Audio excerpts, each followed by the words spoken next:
अस्सलामुअलैकुम, welcome back to my channel. Please like share and subscribe to my channel. Bell notification को on कर दीजिए। हमने देखा कि किरण कहती है कि फ़ायज़ा तुम अपना सामान पैक कर लो, मैं तुम्हें इस घर से निकाल कर ही रहूँगी। या दूसरी तरफ देखा बख्तियार हलीमा को कह रहा था किस तरह की बेमकाना हरकत कर रही है, समझाओ। क्या मैं समझाऊँ? तो हलीमा बोलती है नहीं आप मत समझाएं, मैं समझाऊंगी उसे, हम उसको दबाव नहीं डाल सकते। तो बख्तियार बोलता है कि हम दबाव नहीं डाल रहे, हम उसे समझा रहे हैं, पागल हो गई है। तो हलीमा परेशान हो रही है कि उजाला क्या करेगी।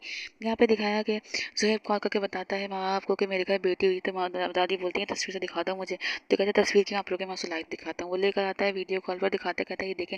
तो फ़ायज़ा बोलती है तो बिल्कुल नवीन से मिले। तो कहता है हाँ ये इसके नाम नक्श बिल्कुल नवीन वाला है, इसलिए मैंने इसका नाम भी नवीन रख दिया है। ये सुन के माँ बाप बहुत रूहान सा हो जाते हैं। बाप तो रोने ही लगता है कि मेरी नवीन वापसी आ गई। तो बोलता है हम हमारी नवीन वापसी आ गई है, आप लोग रोना बंद कर दीजिए। तो जाला कमरे में बैठी होती तो बख्तियार कहता है कि मैं एक भाई होने के नाते और तुम ताबेदार बहन हो, मुझे पता है तुम मेरी हर बात मानोगी। जिस पर ज़्यादा साफ मना कर देती है कि मैंने ज़िंदगी का एक मकसद बना लिया, मैं उस मकसद को लेकर चलूंगी, मैं दूसरी शादी किसी भी कीमत पर नहीं करूंगी। जब आप ऑफिस जाने के तैयार हो रहे होते तो किरण बोलती है कि मुझे कुछ पैसे चाहिए। तो कहता है कितने पैसे लेती हैं? आपको लाखों का बिल बन जाता होगा महीने का। तो वो बोलती है मैं सोच रही हूँ मैं ना हेल्थ क्लब ज्वाइन कर लूँ, सब कुछ मिलेगा उसमें, आपका ही फ़ायदा। तो कहता है अच्छा मेरा फ़ायदा वो कैसे? तो कहती है पैसे बच जाएंगे, स्टैंडर्ड के लोगों के साथ बैठूंगे तो वो लोग बैठेंगे, आपकी बीवी कितनी समझदार है। तो वो कहता है अच्छा। तो कहती है हाँ बस उसके लिए आपको एक काम करना होगा, 5 लाख देना होगा। जब आप एकदम गुस्से में आ जाता है, उसे लेके बैठता है, कहता है महंगे और ब्रांडेड कपड़े पहनने से इंसान बदल नहीं जाता। इंसान को अगर तुम्हें कुछ बदलना है तो अपना अखलाक बदलो, अपनी सोच बदलो।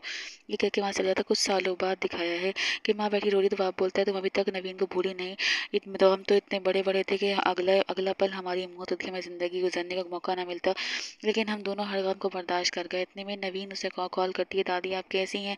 तो वो दादी से बात कर रहे थे, कहते हैं आप आपके पापा को बुलाओ। बाप को माँ कहती है कि तुम बहुत परेशान लग रहे हो। सिर्फ कहते हैं नहीं बिल्कुल भी नहीं, मैं बिल्कुल ठीक हूँ। तो कहती है मुझे पता है तुम हमसे नाराज़ हो, हमने नवीन की इंक्वायरी नहीं करवाई, इस वजह से तुम वापस करवा लो। तो कहता है बहुत जल्दी मिल जाऊंगा। माँ बाप 3-4 दफ़ा बोलते हैं कि नवाल से बात करो, नवाल से, लेकिन इनका नवाल का सुनते हुए लाइन काट देता है। यहाँ पे दिखाया कि उजाला की प्रिंसिपल ने उसे और स्कूल का प्रिंसिपल बना दिया। कह रही है कि मुझे डॉक्टर ने आराम करने के लिए कहा है, तुम इसको इस कुर्सी को संभालो, मैं आराम करूँगा, मुझे यकीन है कि तुम इस कुर्सी को मेरे से ज़्यादा अच्छे तरीके से संभाल सकती हो। उजाला उनसे वादा करती है कि मैं बहुत अच्छे से संभालूंगी, आप बेफिक्र हो जाइए। वो बेफिक्र होकर उजाला के सुपुर्द स्कूल करके घर की तरफ चली गई हैं ताकि वो अपनी पोती को संभाल सकें। आगे देखेंगे किरण शॉपिंग करके आएगी, बोलेगी मैंने डायमंड का नेकलेस खरीदा है। ओहो मुझे तुम्हें तो दिखाना नहीं चाहिए था। जबकि सफायजा को बोल रही है तुम्हें तो दिखाना ही नहीं चाहिए, तुम ये चीज़ों से चलती हो। तो फ़ायदा बोलेगी कि मैं इन चीज़ों से नहीं चलती। 4 लाख की शॉपिंग से मेरे बाप ने मुझे इससे ज़्यादा आसाइशें दी हैं। मेरे बाप ने मुझे बहुत ठाट से रखा है। ये घर मेरे बाप का भी, जब तक चाहूँ इस घर में रह सकती हूँ क्योंकि ये मेरे बाप का भी घर है।